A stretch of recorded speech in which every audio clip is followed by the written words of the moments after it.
My name is Casey K, and I found my pants. Hello? You're currently on the phone with Casey K.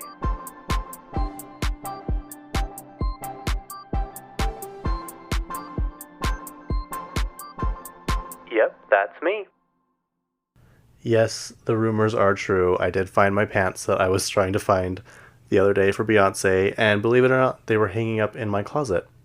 Um, so that's probably where they were supposed to be, but I'm just so used to rummaging through laundry baskets and, piles of laundry around the house or on chairs. But I was trying to be proactive apparently, and I hung my pants up.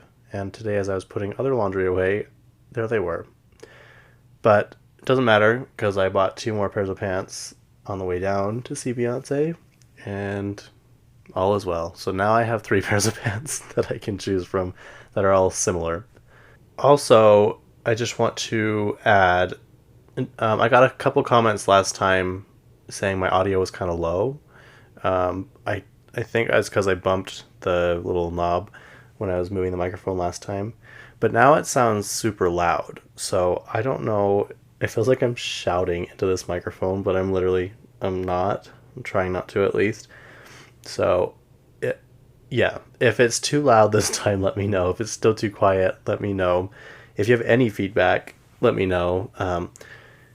Yeah, I'm just learning as I go, and I hope to get a better. I feel like this room is really echoey, so I'm trying to think of ways to make it not look like that or sound like that, but also make it not look like, like have whatever they. What am I trying to say? Like a sound booth, like those foam things all over the wall. I don't want it to look like that. I want it to look like an office, but I don't know. The acoustics in here just aren't cutting it right now. Anyway, if you have suggestions, let me know. Other than that, we'll get right into it. The first topic on our agenda is Mitchell Musso, who used to play Oliver on Hannah Montana.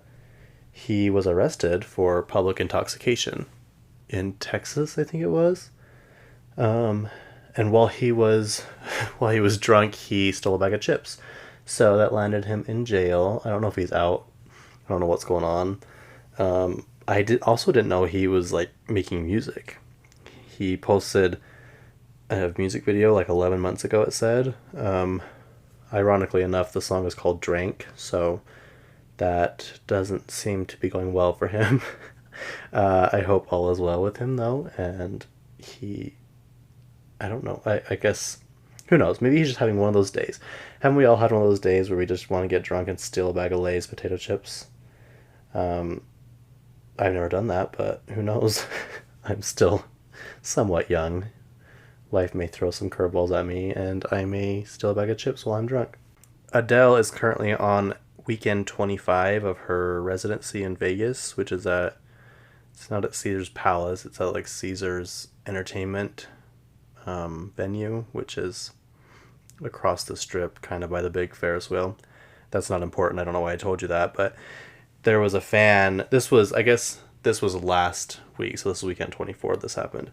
There was a fan he was on the main floor, but towards the back, and he had like a selfie stick, and he was just like dancing and singing and so excited to see Adele, and you could tell like he was just like her number one fan.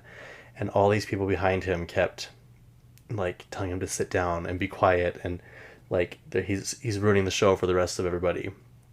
And then security ends up coming over right as soon as she starts singing Water Under the Bridge, which right before that she told everyone to stand up and like dance and sing, and she's like, I want everybody up for this next song. And so this kid, obviously, I think he was already standing, but he got excited and was jumping around and singing and stuff, and then security came over, and Adele apparently had been watching all night, and she finally had enough, and she shouts it. She just like doesn't even tell the band to stop. She just says, "What's going on over there? Like, what's going on with that guy in the back? He's been getting harassed all night long by people around him. What's going on?" And she's like, "Yeah, you raise your hand, the one with the stick." And someone in the audience is like, they won't let him sing. So then another security guy comes over, like the head of security, and he's like, you can stand up, like it's okay, like don't worry. And he like sends the other security guards away, and Adele's like, leave him alone. She's like, they won't bother you anymore, darling, don't worry. She's like, that boy's here to have fun like everyone else. Let him have fun.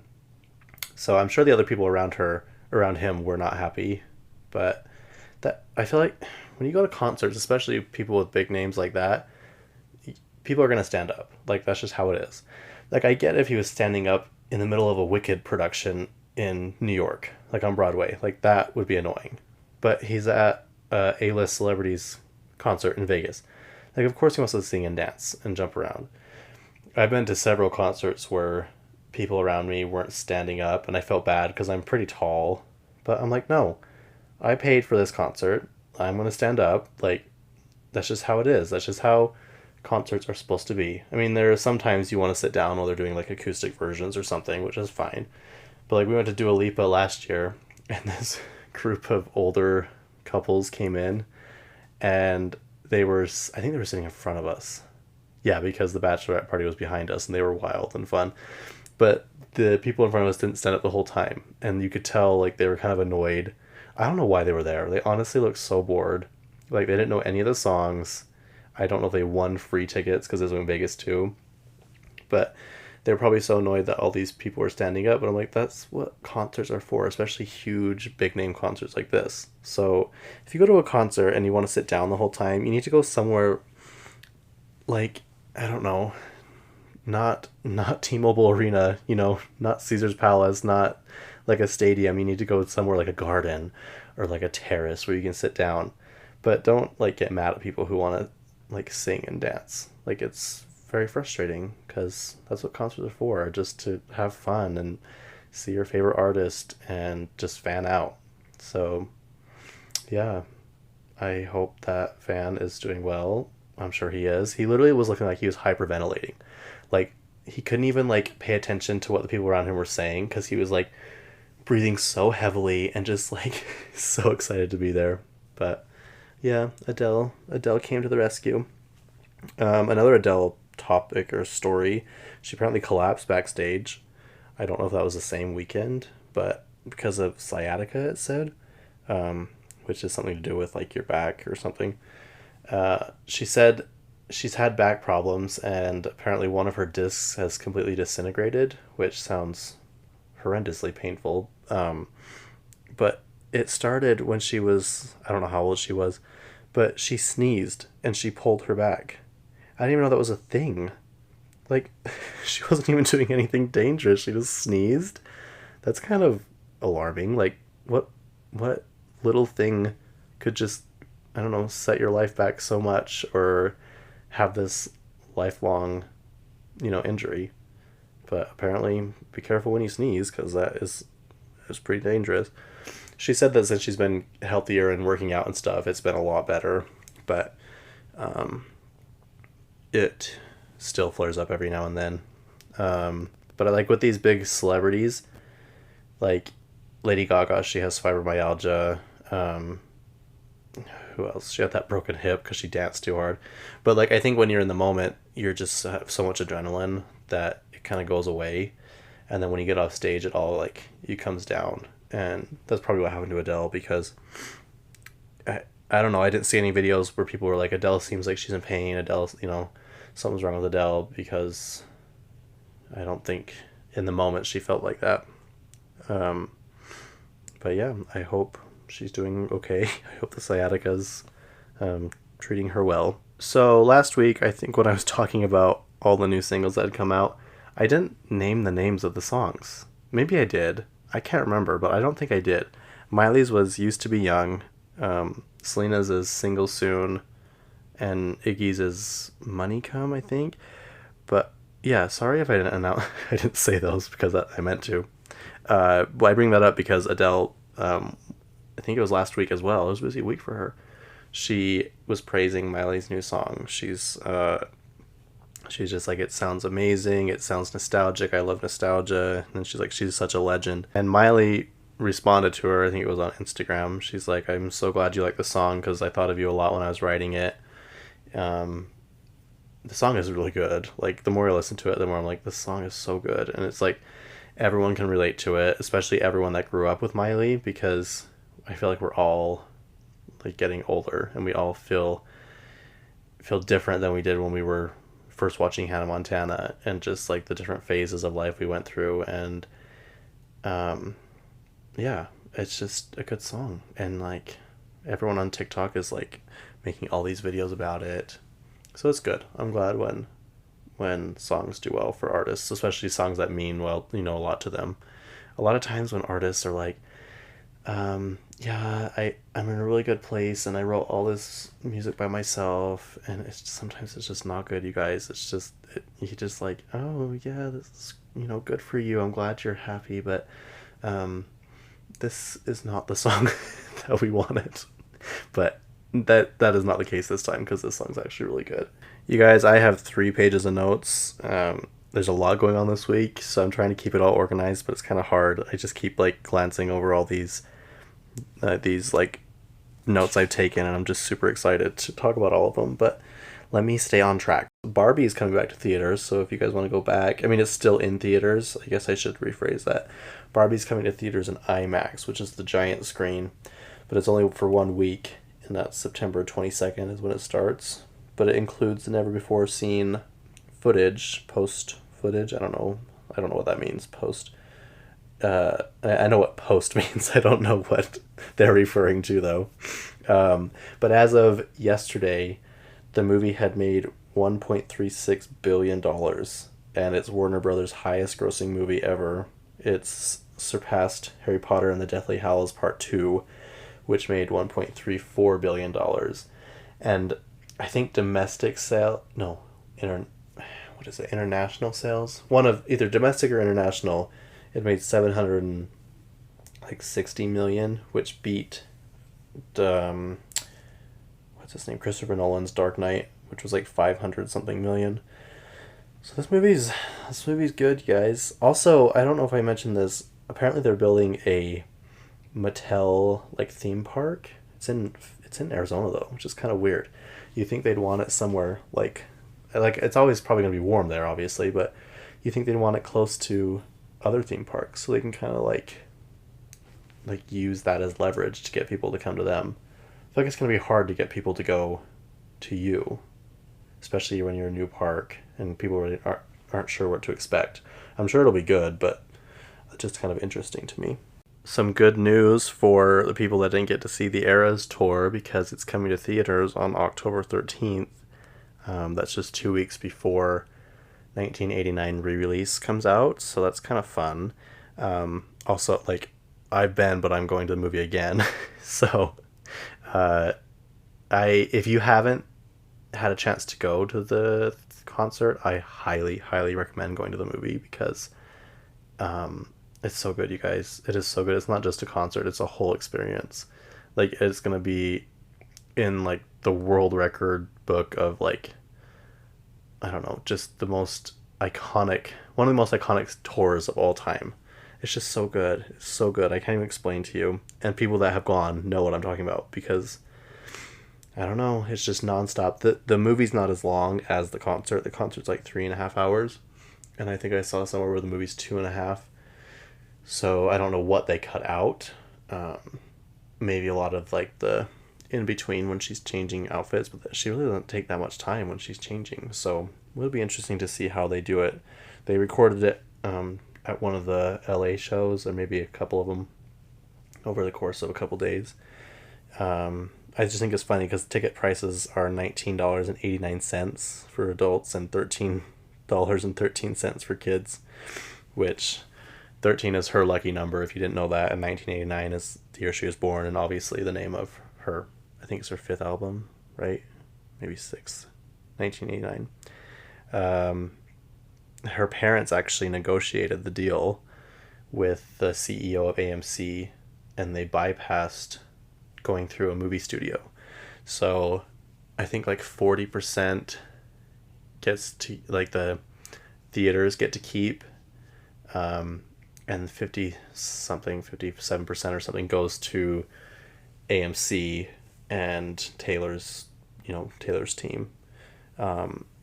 it has to be played in theaters for at least 4 weeks, and you can play it for up to 26 weeks, and then I think it's after 13 weeks they can put it on streaming services. My guess is it'll be on Disney because her Long Pond studio was on there, which was during Folklore. I haven't seen that in a while. I should rewatch it.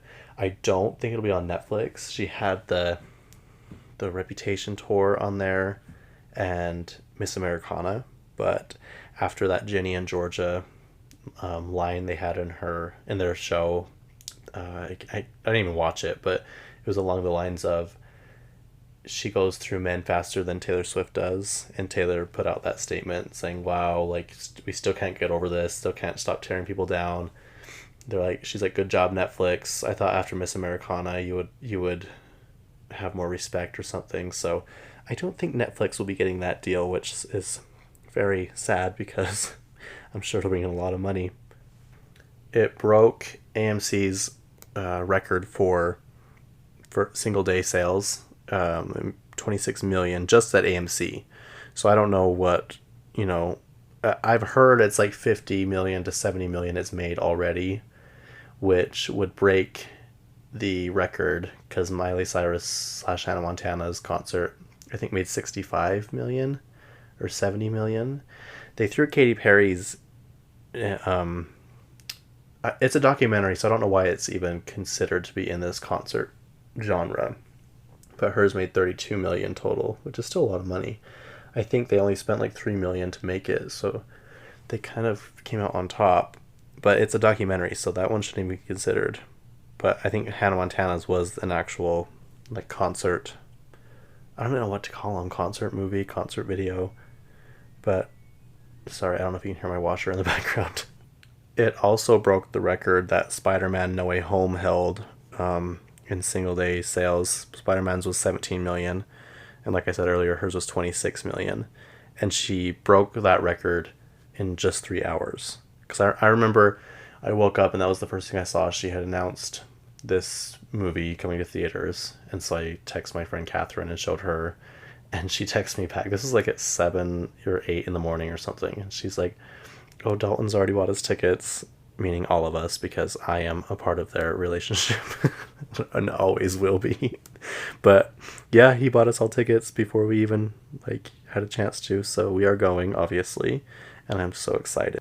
I read that they have 4 million posters made to hand out for free, which is kind of exciting to I guess it's concert goers, movie goers, both. I don't know if that's just at AMC theaters or others, because we're going to Cinemark, so they obviously let other theaters have it, but AMC holds I don't know, the rights to it for now or something. There's also, I think, a popcorn bucket and a drink cup thing, which I will be getting. I still haven't got my Barbie one. I went to Barbie and I went, was it Sunday, the weekend of the release, and they were all sold out. And then I went to another movie again and they're still sold out. And online they're sold out. I really wanted my Barbie popcorn tin. So if any of you out there has one and you don't really appreciate it, please send it my way because I want one so bad. I just missed Be Real. And by just, I mean 28 minutes ago, so that's unfortunate. I haven't been keeping up on it as good as I usually have. Oh well, it's not the end of the world. So back to Taylor. Movie studios are actually moving their release dates because The Exorcist was supposed to come out the same day, and they changed it to October 6th. They're like, we don't even want to try and deal with that because they know it's just not going to be good for their for their pocketbooks. And then Meg Ryan actually has a rom-com coming out, and she moved it to November 3rd. It's probably wise because theaters are going to be so packed that day. Taylor is also the first female to surpass 100 million listeners on Spotify, which is crazy to think that many people are listening to your songs and your work. It doesn't surprise me though, but it does. Well, it doesn't surprise me either. Actually, it does, because Drake is the most listened to artist right now, and he has 108 million. I just don't get that. His songs all sound the same, and he's so kind of not nice. Like, did you guys see that interview he did with that lady the other day? And he was so rude to her. She's like, I literally left my child to come and do this interview with you. Like, I could be at home with him instead, but I came here to do this interview with you. And he's like, well, that's not my problem. That seems like your problem. You're a bad mom or something. I'll get the actual, like, quote. Okay, so watching the video, it seems like it it seems like it was like a skit because they're both acting very standoffish towards each other. So maybe he isn't as mean as I was thinking. But the stuff he was saying was mean, but I think it was meant to be like that. So I could be wrong. I could be wrong, but I still stand by most of his music sounds the same. And there are just so many more talented like artists out there, I think. I'm gonna get myself in trouble, but I just think that someone else should be, but I'm also glad it's not Ed Sheeran. Ed Sheeran's very talented, but I have a really hard time with him. Anyway, let's move on. Real Housewives of Salt Lake comes back on Tuesday, September 5th, and I'm super excited. One of the altercations we're seeing as of right now is Meredith and Whitney fighting over a bathtub. I don't remember this, but I don't know if this was during their season or when Whitney was on Watch What Happens Live, or she was also on that Real Housewives Ultimate Girls Trip, which was really good. If you haven't seen that, you should watch it. And someone asked her about Meredith always taking baths, and I think Whitney said something along the lines of, well, I wouldn't take a bath with my husband, or I can't remember, but it's like, it didn't seem very sanitary to her, which I kind of agree with her. It's really not. You're just sitting in like soup water of your own filth. So I agree with her, but Meredith, of course, takes it way out of proportion, and like she always does, she's so dramatic, but it makes for good television. So we'll see. You know, just little drama like that I just love. I just eat it up. Just like when Mary said that Jen smelled like a hospital, and that bothered her, and that bothered Jen, that it bothered her. Speaking of Mary, though, apparently her church has been closed for a while now, and it's supposedly closed indefinitely, or for good. I don't know how to say that. I think it doesn't indefinitely mean like it will come back eventually, or they don't know when it's coming back. I think it's closed permanently, which is good because my friend Catherine always wanted to go, and now we can't because I don't want to go there. It gave me weird vibes. If you've seen the show and seen how they like worship Mary, it's just very. It just gives me this gross feeling. So now I don't have to go, which is good. But Mary is back on the show, and I told someone I don't think she's a regular, but it seems like she is because she's in a lot of the promo. So maybe she is a regular. I think she's just come back as a friend, though. That's what I've heard. She'll be in the show, but randomly and not all the time. There is another girl on there. I don't know her name, but she seems so insufferable, you guys. She seems so obnoxious already. Like I don't even know her name. It's not Angie. It's the other one. I don't know. She just seems like she's trying really hard to make it about her, which, I mean, I guess if you're on TV and you want to stay on TV, you got to be like that. But she seems like she's, I don't know, like one of those people. It's like, don't mess with me. You don't want to see my crazy come out. Like, you know what I mean? Like those kind of people. It's like, okay, well, let's just put that down and move on. Oh well, we'll see. It'll probably make for good television. But if you want to watch The Real Housewives of Salt Lake, it's on Bravo on Tuesday nights, and then you can watch it the next day on Peacock, which I don't have Peacock, so maybe I'll get that. Anyways, I'm very excited to talk about this season as it continues because the show's so good, you guys. In new music news, Olivia Rodrigo's new album, Guts, comes out on Friday. I'm pretty excited about it. I always like to see, like, predict what songs I'll like, just based on the titles, like the track list. Right now, I'm thinking it's Teenage Dream because I heard it samples the actual Teenage Dream, and I love that song. I think everybody loves that song, but I hope it does because that would make me so happy. She referenced Katy Perry and Teenage Dream actually last album. What was it? Good for You. What song was it? No, Brutal. Yeah. Sorry, I'm thinking it out loud. It was Brutal. She's like, where's my effing teenage dream? And I love it. And I think Katie responded to it, which I love. There's also, I don't know if you guys knew this, there's a little bit of tension between Olivia and Taylor Swift because Taylor sent, I don't know how she reached out to her, but she said, "Hey, your songs are very heavily like sampled mine," which I don't agree with. The Deja Vu sounding like Cruel Summer. Supposedly it does, and but I do agree with One Step Forward, Three Steps Back. It does sound like New Year's Day. Every time I hear it, I'm like, oh, it's New Year's Day, and then it's like, no, it's one step. Like that one sounds very similar, but apparently Taylor gets 50% of all royalties from both those songs, and I think it rubbed Olivia the wrong way, which is understandable because she was like such a diehard Swiftie and she liked her, and Taylor actually called her daughter, I think it was, when her first album was coming out. But now you don't really hear any of them talking about each other.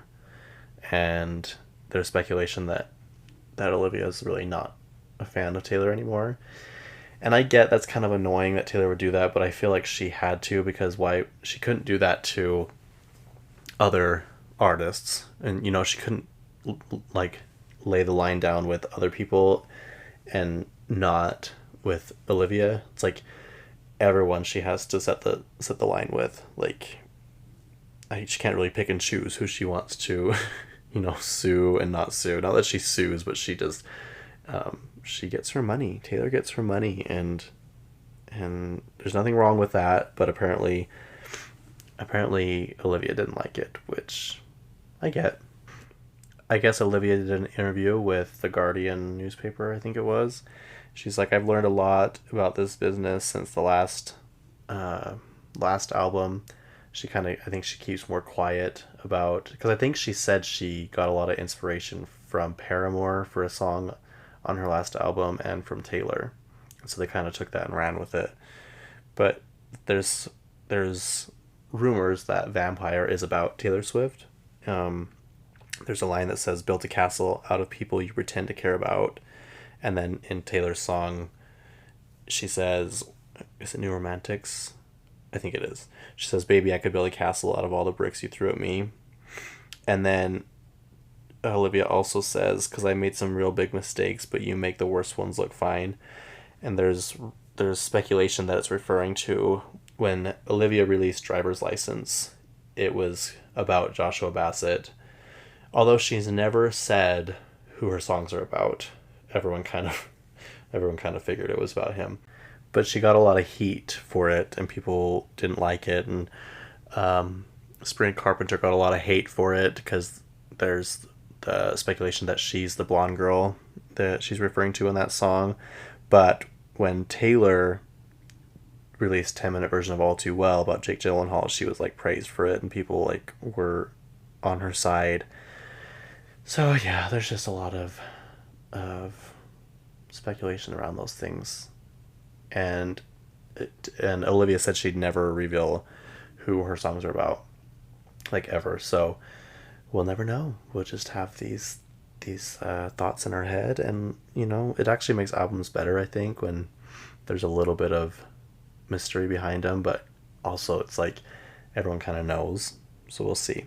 But also Sabrina Carpenter is opening for Taylor Swift on the Eras tour. I know she was in Mexico with her. They just finished that leg. I think they go to South America next. I could be wrong, but I think it's after. I don't think it's till next year. Maybe not. That's not really important.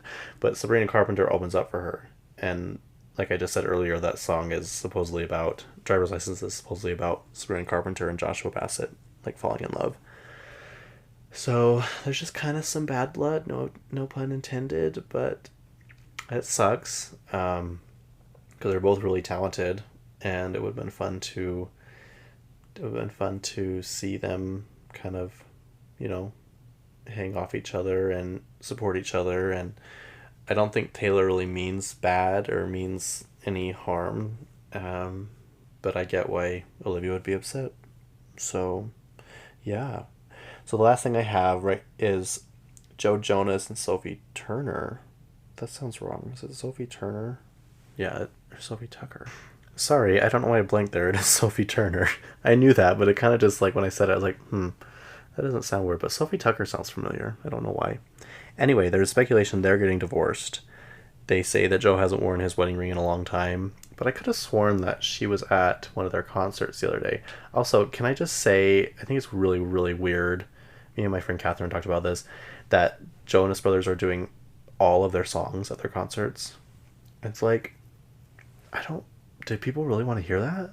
Like, I wouldn't. No offense. That like, there are some artists where you would want to hear all of their songs, but Jonas Brothers is not one of them. Anyway, I'm getting sidetracked. I think she was at the concert the other night, but apparently she hasn't been in the picture for a long time, and they sold their mansion in Miami. So, also, I didn't realize she was younger than me. If you guys don't know who she is, she was in Game of Thrones. I don't know a thing about that movie except for it's about dragons. It's not a movie either. It's a show. But you guys, I can't understand what they're saying. I tried to watch it and I don't understand a thing that they're saying. So maybe if someone will sit with me and translate the entire show, I don't know if I'll watch it because I literally am just too dumb to understand the old talk that they talk like. And but anyway, she's from that show and it was super successful, but she's 27 and he's 34. I knew that he was a little older than her, but I thought she was at least in her 30s. I know I just said I was done. That was the last one, but I remembered Nicki Minaj released a new song. And I'm just realizing I don't know the name of it. It's something about miss you or see. Hang on one second. Sorry, Nicki, I failed you. It is the last time I saw you. And it's actually pretty good. It's very, like, mellow, but she said she wrote all the lyrics on it. And it's coming out, it's supposed to be on her new album, Pink Friday, too. And it has that sound to it, so I'm glad because that album was so good. The song is good. I think it's one of those songs, the more you listen to it, the more you appreciate it. And it's just kind of got a satisfying tune. So if you haven't heard it, go listen to it and support the queen of rap. And that is all, you guys. That's all I have. So I will be here next week and we'll talk about the new album from Olivia Rodrigo. We'll talk about the new episode of Real Housewives of Salt Lake, and who knows, maybe we'll have more info on Joe Jonas and Sophie Turner. I'd also like to say happy birthday to my friend Jackson. It is his birthday today. Yeah, so if you see him, I feel like everyone that listens to this is someone that knows me, and a lot of them are people that know him, so make sure to tell him happy birthday. And thanks for listening, and thanks for being so patient with my horrible, awful editing. You know what they say, don't be sorry, be better. And have a great day. Have a great Labor Day. Goodbye. Hey, sorry, it's me again. I just got on Instagram after I finished recording, and Cardi B said she has a big announcement tomorrow. So that's exciting because we've been waiting for new music from her, and I like her. And when she first came out, I didn't love her, but she kind of bugged me. And I think it bugged me because she knocked Taylor Swift's Look What You Made Me Do off #1 for Bodak Yellow. But now I love her. She's just so funny. I don't know how you couldn't love her. Anyway, expect something new from her. I'll talk about it next week. Bye.